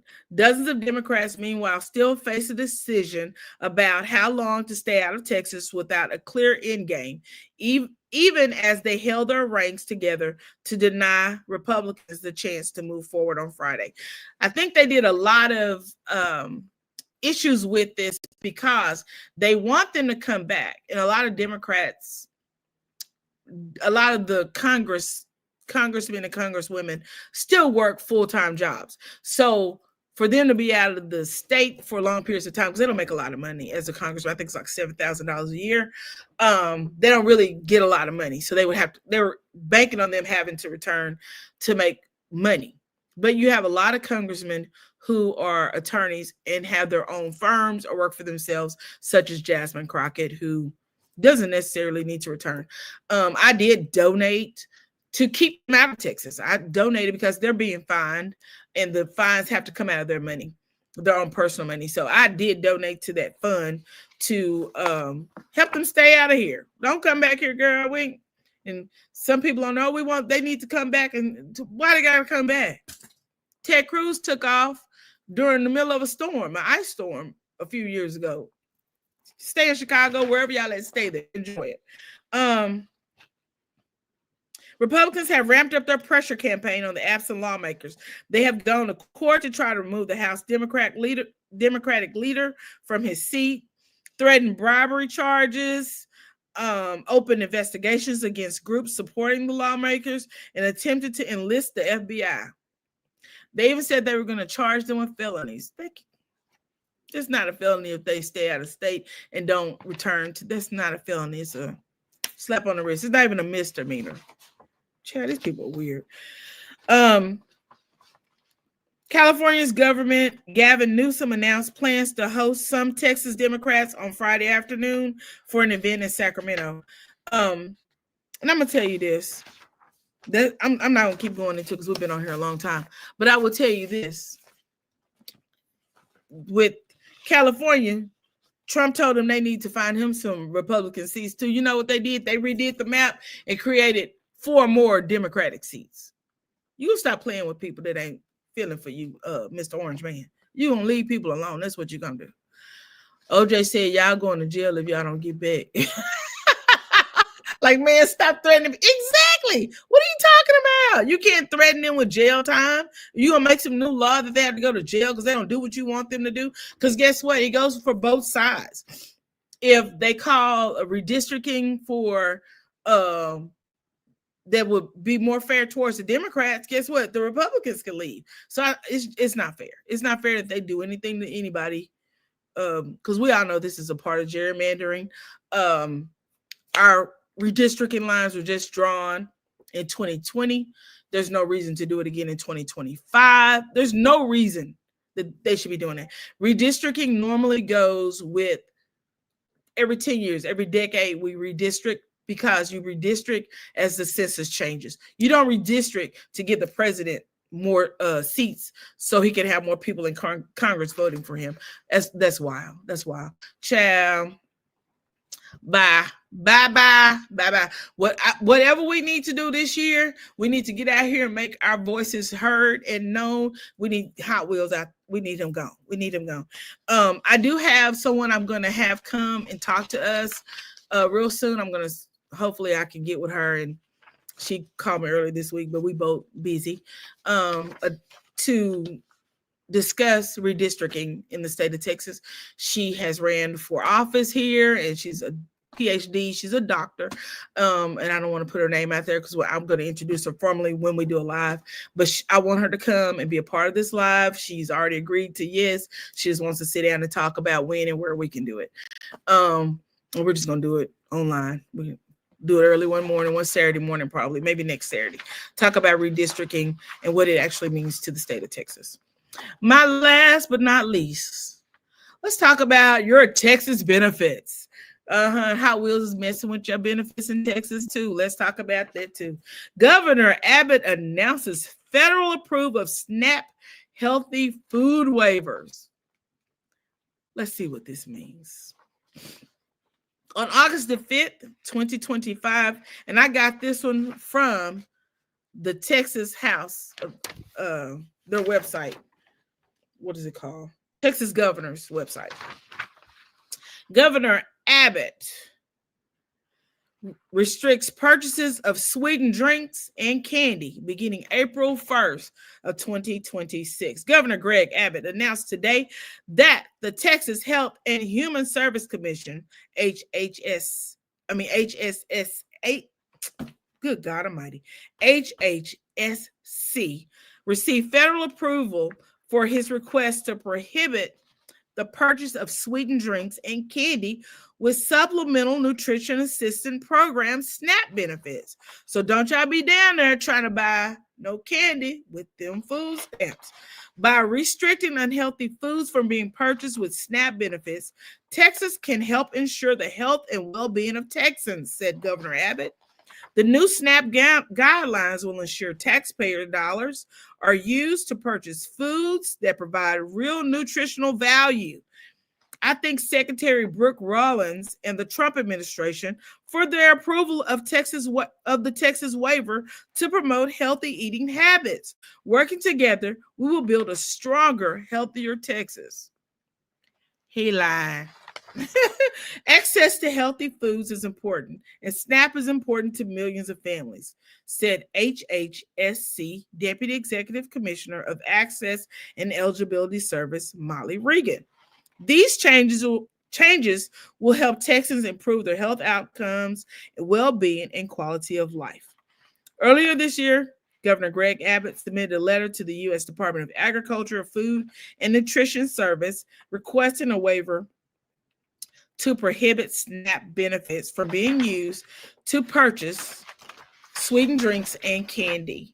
Starting April the 1st, 2026, recipients will not be allowed to use SNAP benefits to purchase candy, drinks containing artificial sweetener, or drinks containing 5 grams or more of added sugar.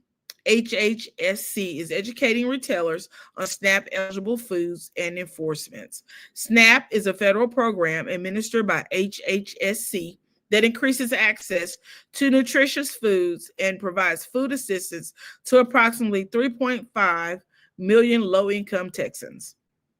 Benefits allow clients to purchase foods like fruits and vegetables, meats, cereals, milk, plants, and garden seeds. SNAP benefits can also be used to buy food online. Please visit HHSC SNAP Food Benefits website for more information. Texas residents can also dial 211 to learn about SNAP and other programs and services. So now, y'all can go down there to the local store and get you no Coca-Cola, no Sprite, no Dr. Pepper, no, what's the other drink shopping? Gatorade, Power, Prime, all those, Powerade, none of that. You can't buy none of that with your SNAP benefits. Now, you may be able to get the Gatorade with no sugar. They may let you buy that. I don't know. I don't know. I'm just out here telling you the news. I don't make it. I just out here reporting to you a little bit. Hi, Symmetry. Let's see. Let me go back through these comments because babe, we've been coming today.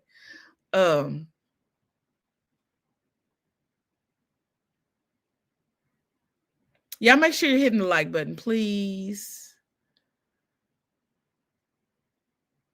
The governor of Tennessee is, oh wow, I didn't know that. Let me see where we go with that.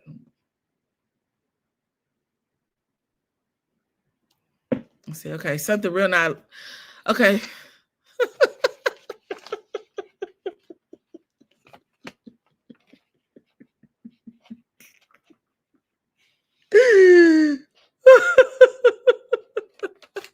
I don't know if it's play with you this morning. Good morning. I said what I said. I'm so glad to see you this morning. Symmetry. Hey, y'all. Sorry I'm late. Oh, have a good time at your family reunion. We'll be here. You can catch the replay. We ain't talking about nothing that's important. We're just going over what we talking about. We ain't talking about nothing. We're just talking about what we talking about. Man, we in Texas are. Do you hear me? You got to be. We are sick and tired of him. Please go back where you come from. I don't know where you came from, but I don't believe it's Texas. I think you were implanted here because I don't believe you were born here. Go back where you came from. The governor of Tennessee. What? Child. Yes, citizen spokesman. I hope you enjoy your family reunion. I love family reunions. Until I get hot, then I'm ready to go. Yeah. Try overreach. Of course. Why not try to overreach? They think they know it all, you know? And you know what? I really believe that governors who love their states want to see the best for their states. I would believe that Coca-Cola's, I don't think those things should be bought with SNAP benefits. But there's a caveat. But if they were doing it in good faith, I think it wouldn't be so bad. But they're doing it as a pawn, right? To get back at others. It's all a ploy with this food stamp stuff. It has nothing to do with people being healthy. You're not gonna fool us with that one. It has nothing to do with it. Yes, please hit the like button, you guys. Those that are sitting in the bushes, those that are coming in. They are the same people that had a problem with exactly. I wish I could like that. They are the same people who had these are the exact same people who had a problem with Michelle Obama out here trying to plant a garden and telling you that you need to plant garden, eat fresh vegetables. These are the same weirdos. They are the same people. Exactly. He's been destroying this state since he's been in office. He's been dismantling this state piece by piece. Between him, Dan Patrick, and what's that other one? Dan Patrick. If I wasn't trying to think of it, I could say it. Ken Paxton. The three of them together have been this is what they've been doing to Texas. Here's the crazy part. You allowed China to come in and buy up a lot of property in Texas. You allowed that. But you want to put a hold on SNAP benefits to feed these children out here that are hungry. Child, bye. I can understand receiving the sugar items, but it's not their calling what people eat. They already cut my daughter's that bit. See, and the bad part is they're gonna continue to do that. Exactly, Queen Script. Coca-Cola gonna get him. Pepsi-Cola. Some of the big bottling company who actually pay Trump money to do whatever he do down there every year, pretend like he important. I don't know. Wait till they pull their money back. Let's see how fast those SNAP benefits pop back in order, and then people can they lift those things. We haven't had a Democratic governor in the state of Texas since Ann Richardson, and baby, we miss Ann. Ann Richardson could say things that nobody else could say. She talked about baby Bush. She says he can't help it. He was born with a silver foot in his mouth. Baby, when I tell you I was an Ann Richards fan, love Ann Richardson. May she rest in peace. I'm not mad about it. You're not working and you're not cooking. You're not parting off my dime. That's a way to look at it as well. I agree. I don't think people should be buying sodas because they are so unhealthy. But I also believe, I mean, you can still buy sugar. You just can't buy sodas with sugar in it, right? So that means if you want a soda, you're going to have to buy it out of your own pocket. You're not going to be able to use SNAP benefits for that. You can buy sugar and you go make some Kool-Aid, get you some packets and some sugar, but you ain't going to be able to go out here and buy Kool-Aid already made and take it home and feed it to your children, which, believe it or not, a lot of people buy Capri Suns. I don't know if that's going to fall in that category, and they send it with their children in their lunches, because some people do, because not everybody that's on SNAP is out here squandering it, right? Some people fix their kids' lunch, and they do use Capri Suns for their kids to drink. So there are people that use it properly. I don't care about SNAP recipients. They are poor. The problem is rich are getting welfare, but not giving us fighting poor people, punching it. I agree with that, Queen Script. I agree with that. I'm doing my haircut, about to get in the car and drive. Okay, be careful, babe.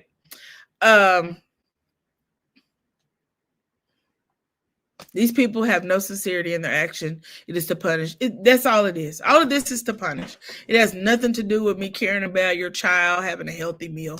They don't care if your child has a healthy meal or not. Paxton and Trump should both, exactly. Paxton should be in jail. And I'm going to tell you something. If you live in the state of Texas, read up on Dan Patrick. Dan Patrick is the man running. He's the man that's running Texas. Hot Wheels is he's just a guy up there pretending like he's doing something. Your lieutenant governor has a lot of power. Dan Patrick has a lot of power. Now, if you live in this state, I want you to sit down and look at some of the stuff that Dan Patrick has said about Texas citizens with his legs crossed and his cowboy boots on. Go back and watch some of them. Google his name. Go to YouTube. If you don't have anything to do, type in Dan Patrick and see some of the crap that pops up on there. You'd be surprised. I agree. They both should be in jail. The good old boys are turning against them. So we'll see how this plays out. I feel like this is the first. I do too. Bad girl Riri. I just don't know what the end game will be and where we'll end up in all of this. Ken Paxton was his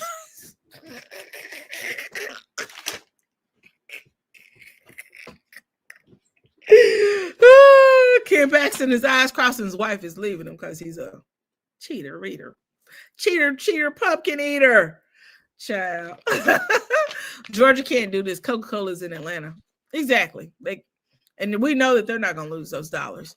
This Georgia is a Democratic governor, don't they? Don't they have a Democratic? Maybe they don't. Yeah, I loved me some Ann Richardson. Oh, I loved her. May she rest in peace. Ann Richards was one of the best governors we've ever had in this state. When baby Bush came along, he tried his best to tear up everything we had. But Ann Richards made sure that Americans were taken care of. that Texans were taken care of. And believe it or not, we've had a great economy.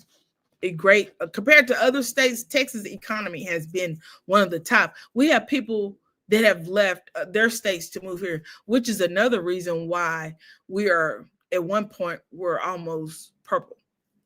We're headed towards that blue. Is because a lot of those Californians came here. People come here because our economy is good. We still have a lot of jobs. Tesla came to Texas.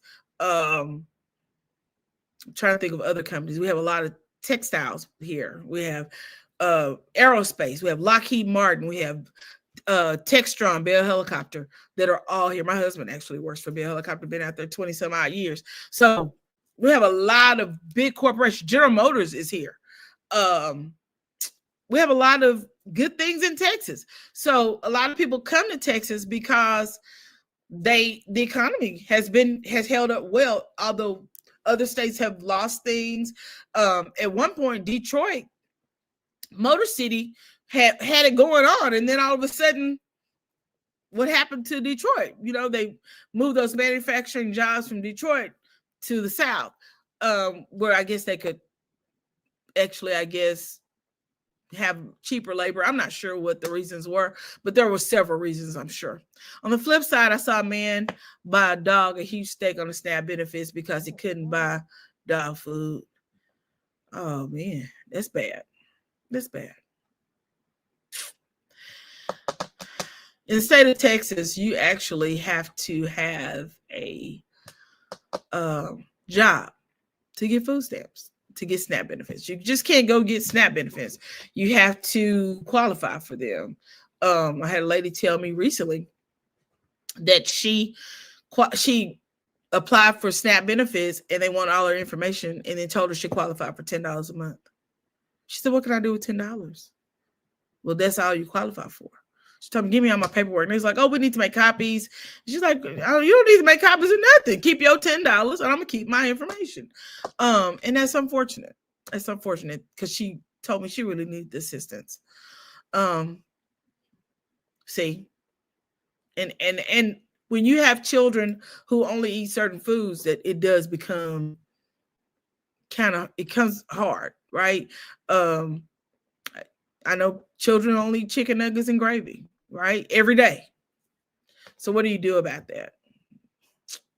I never care what people bought. Not my business. I feel the same way, Queen Script. It ain't my business. Because guess what? When I go in the grocery store, I don't want nobody policing what I put into my cart. Now, I'm not using SNAP benefits, but don't look at what's in my cart. Don't tell me what I should and shouldn't. Even my kids, don't tell me what I should and shouldn't buy. It's my money. I would have knocked. Who's she talking about?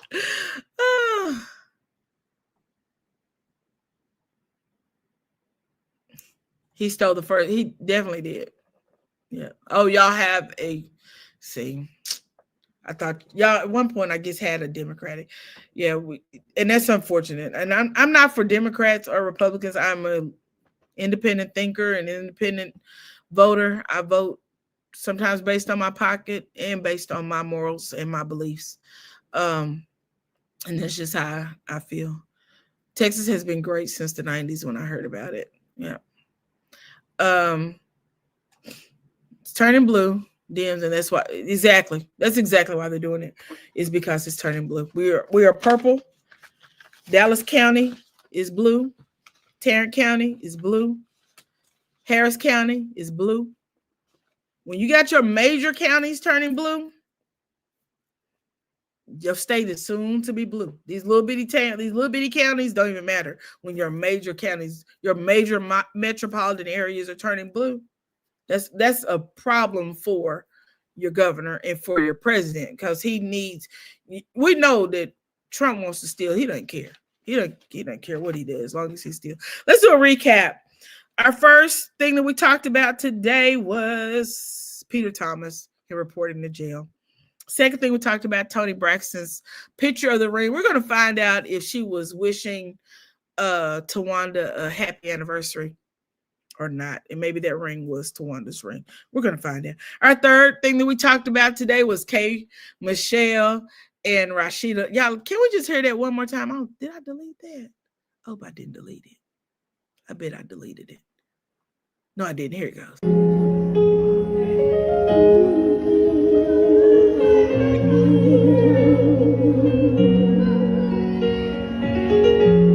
When she got back,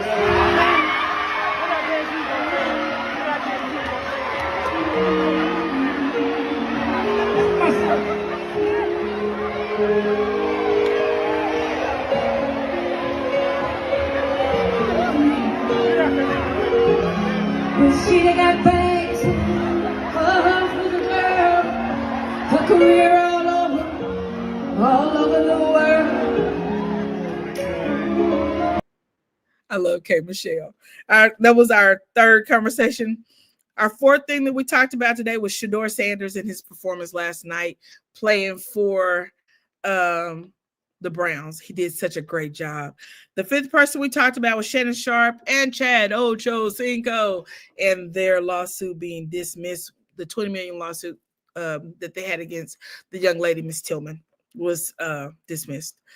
The next thing we talked about today was the STD rate in Mississippi. Very unfortunate. And I don't know what we need to do, but we need to encourage and teach our young people. Each one teach one. And I think that'll help us more with what we have coming along in life, is to teach our young people how to protect themselves. Number 7, we talked about the Houston deputy constable and how she brandished a pow-pow on a young man because he had took her sister's cell phone, and how she was reassigned to desk duty while they investigate. We'll see what happens. But we do know there's a shortage of officers, so I doubt if anything major happens to her. That's just how I feel. Number 8, we talked about Texas redistricting and about the Texas congressmen and congresswomen being out of the state and halting the special session. Number 9, we talked about the office of the Texas governor and him stopping the SNAP benefits for Coca-Colas and sodas and sugary things. And I think that's it. I want to thank you guys for joining me today on this Saturday. I've been live.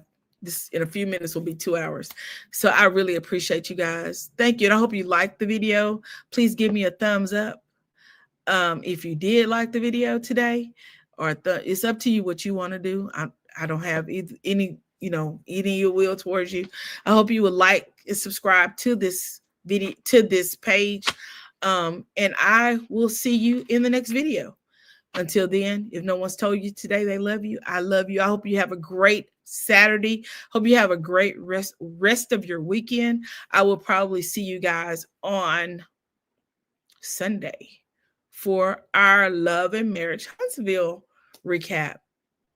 Thank you, Pink Lilies Convo. Thank you for coming in. Please watch the replay. Hope it was 2 hours long. We've had a good time down here. We stayed on that conversation about STDs a long time, y'all. We stayed on the conversation way too long. But I appreciate you guys. I've got to get myself out of here. I don't even know what time it is. It's 11:29. I've got to get myself together to get out of here to go out and see my grandbaby play some football at AT&T Stadium today. So I'm going to be out there rooting along my boy and my son. I try to support him. He played basketball. Granny was at every game.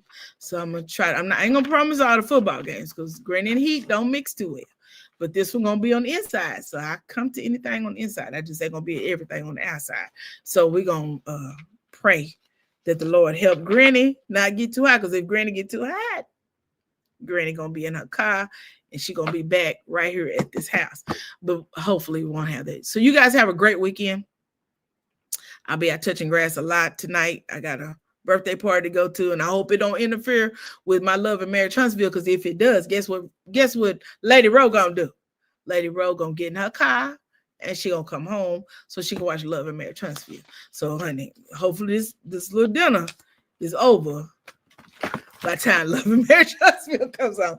Oh, yes, you guys, if you watch Love and Marriage Huntsville and you have a problem watching, I'm sorry, download the Love and Marriage, the OWN app, not Love and Marriage not Love and Marriage Huntsville app, the OWN network app downloaded to your phone. You can watch Love and Marriage Huntsville live for free. So there's a part in there. I have it downloaded to one of my smart TVs in this house, and I didn't realize you could do it until last week.